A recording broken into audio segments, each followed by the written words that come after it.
Ada seorang pengemis setengah bayar. Dia hidupnya sangat tergantung dari orang lain. Setiap hari dia berkunjung dari rumah ke rumah untuk meminta sedekah, meminta makanan, entah yang sudah diolah bisa dimakan atau bahan yang mentah untuk diolah menjadi makanan. Suatu hari dia berkeliling dari rumah ke rumah sejak pagi, siang sampai sore. Tetapi sayangnya hari itu adalah hari yang sial. Dia hanya menerima beberapa butir gandum, tidak mendapatkan makanan yang sudah diolah. Maka satu-satunya harapan sebelum dia kembali ke gubuknya untuk beristirahat dan sedikit memenuhi apa yang menjadi kebutuhan akan makanan hari itu, ia menunggu di satu rel kereta api karena dia tahu bahwa setiap harinya raja akan lewat pada sore menjelang malam sekitar jam-jam setengah 6 atau jam 6 seperti itu. Biasanya sang raja melalui rel itu dengan keretanya. Dan ketika dia menunggu sekitar setengah jam, ada harapan. Hatinya begitu bersuka cita karena dia melihat ada tanda-tanda kereta api datang dari jauh. Dia yakin sekali bahwa itu adalah raja.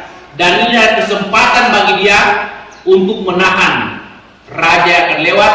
Lalu dia akan meminta sesuatu baginya untuk dapat makan. Betul. Ketika kereta itu semakin lama semakin mendekat, akhirnya tibalah di tempat di mana sang pengemis itu berdiri dan dia menahan itu. Dan raja segera turun dari keretanya. Tetapi sebelum sang pengemis itu meminta sesuatu, dia sudah meminta kepada raja sudah meminta kepada pengemis itu, apa yang bisa kau berikan kepada rajamu? Sang pengemis ini sangat terkejut. Bagaimana mungkin dia memberikan kepada seorang raja yang berlimpah harta dan juga kekayaannya? Justru dia yang mengharapkan sesuatu dari raja. Tetapi kali ini raja meminta kepadanya.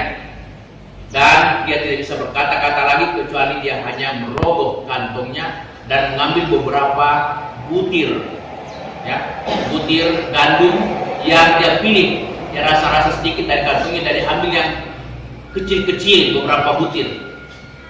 Lalu sang raja mengucapkan terima kasih banyak, lalu segera pamit dan pergi.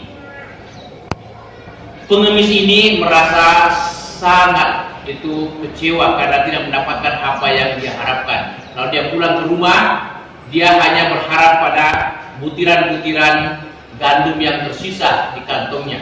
Dia memeriksa, tetapi alangkah kagetnya ketika dia melihat ternyata butiran-butiran itu, terutama beberapa butir gandum itu berubah menjadi emas, berkilau-kilauan.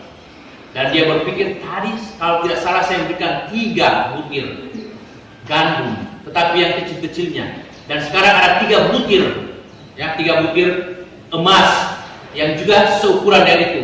Dia berpikir, seandainya saya memberikan semuanya ini, pasti saya akan menjadi kaya raya seketika. Tetapi sayang dia hanya memberikan yang kecil-kecil dan 3 butir. Dia tidak memberikan semuanya. Bapak dan Ibu, saudara-saudariku, hari ini kita mendengarkan 2 orang bersaudara, Kain dan siapa? Abel. Kain mempersembahkan hasil pekerjaannya. Dia seorang petani yang hebat, petani yang sukses. Tetapi dia mempersembahkan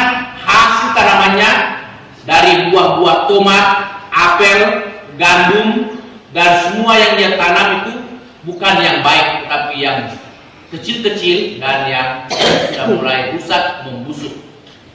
Sebaliknya adiknya adalah seorang peternak.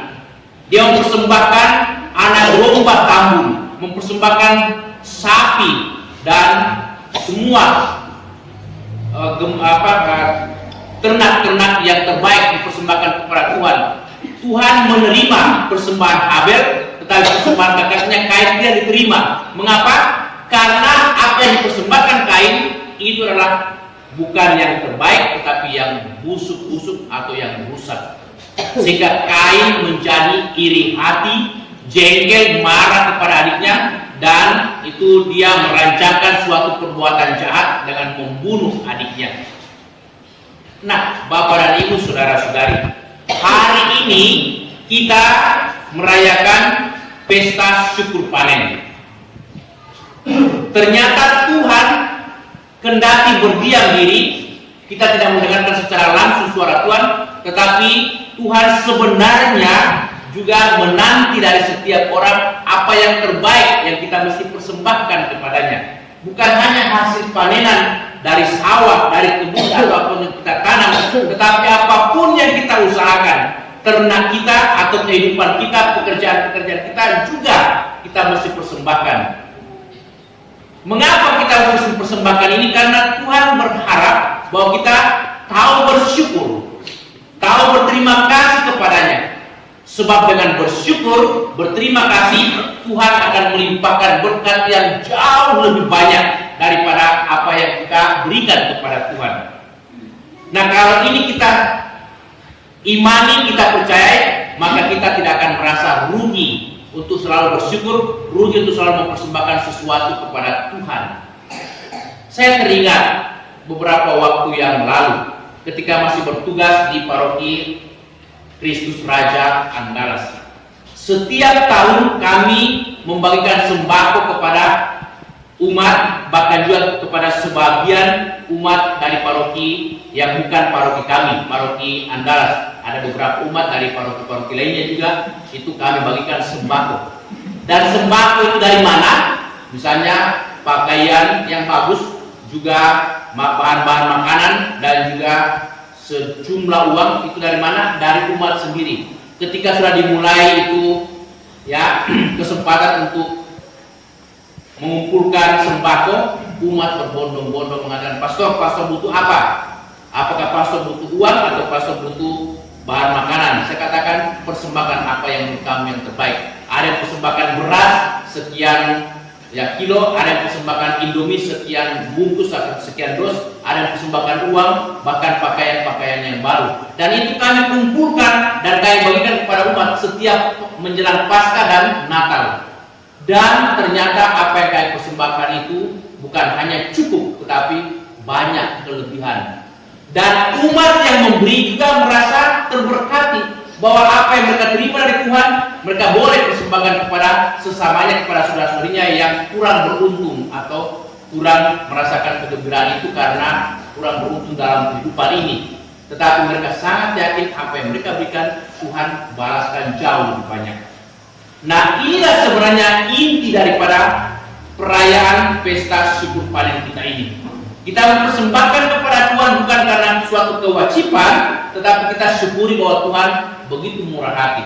Karena apa yang kita berikan ini mungkin tidak seberapa bagi Tuhan, tetapi pasti akan menjadi berkat bagi orang lain, bagi sesama kita, tetapi juga kembali menjadi berkat yang melimpah dalam kehidupan kita.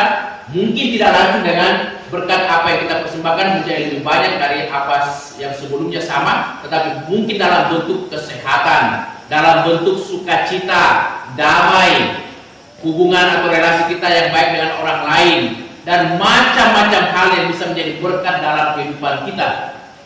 Tuhan begitu geram dengan orang-orang yang hanya memikirkan dirinya sendiri atau orang-orang yang egois.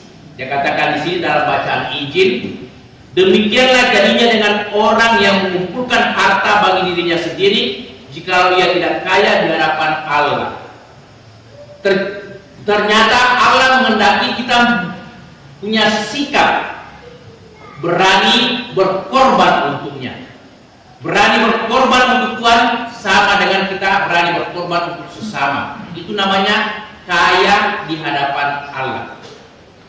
Nah, orang yang kaya di hadapan Allah, dia tidak memikirkan dirinya sendiri, tetapi juga berpikir bagaimana saya bisa berbagi dengan orang lain. Berpikir bagaimana saya bisa memuliakan Tuhan dengan persembahan apa yang saya sudah dapatkan dari Tuhan. Tetapi percayalah, Tuhan akan memberikan jauh lebih banyak. Tetapi ketika orang hanya memikirkan dirinya sendiri, maka apa yang kita terima itu tidak menjadi berkat bagi kita tidak akan nikmati, kecuali menjadi hilang atau juga hancur dan rusak seperti sang pemuda kaya ini. Dia mengumpulkan harta yang melimpah, tetapi malam itu juga Tuhan mengambil nyawanya. Maka tidak ada gunanya dia bersusah-susah, berlelah-lelah, berkorban untuk dirinya, tetapi dia tidak menikmati hasil jerih payahnya. Maka semoga kita berani untuk mencontoh teladan Habel yang persembahkan apa yang terbaik yang kita terima dari Tuhan, dan kita percaya Tuhan akan memberikan yang terbaik pula bagi keluarga kita, bahkan bagi sesama, bagi saudara-saudara kita, dan juga bagi gereja dan masyarakat kita. Amin. Terima kasih saudara-saudariku yang telah mendengarkan renungan hari ini.